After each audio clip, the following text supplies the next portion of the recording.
बिस्मिल्लाहिर्रहमानिर्रहीम। अस्सलामु अलैकुम। सैयदना अबू हुरैरा रजी अल्लाह ताला अन्हो से रिवायत है कि नबी करीम सल्लल्लाहु अलैहि वसल्लम ने फरमाया, 7 तरह के आदमी होंगे जिनको अल्लाह उस दिन अपने साये में जगह देगा जिस दिन उसके साये के सिवा और कोई साया ना होगा, जो कि कुछ ऐसे हैं। नंबर 1, इंसाफ करने वाला बादशाह। नंबर 2, वो नौजवान जो अपने रब की इबादत में जवानी की उमंग से मसरूफ रहा।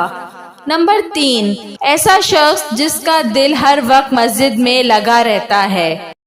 नंबर 4, 2 ऐसे शख्स जो अल्लाह के लिए बाहम मोहब्बत रखते हैं और उनके मिलने और जुदा होने की बुनियाद यही है कि अल्लाह के लिए मोहब्बत है। नंबर 5, वो शख्स जिसे किसी बाइज्जत और हसीन औरत ने बुरे इरादे से बुलाया लेकिन उसने कह दिया कि मैं अल्लाह से डरता हूँ। नंबर 6, वो शख्स जिसने सदका किया मगर इतने पोशीदा तौर पर कि बाएं हाथ को भी खबर नहीं हुई कि दाएं हाथ ने क्या खर्च किया है। नंबर 7, वो शख्स जिसने तन्हाई में अल्लाह को याद किया और बेसाख्ता आंखों से आंसू जारी हो गए। सुभान अल्लाह। वीडियो पसंद आई हो तो इसको ज़रूर लाइक करिएगा और ऐसी मज़ीद अच्छी वीडियोस देखने के लिए मेरे चैनल को सब्सक्राइब कर लें। Thanks for watching. अल्लाह हाफिज़।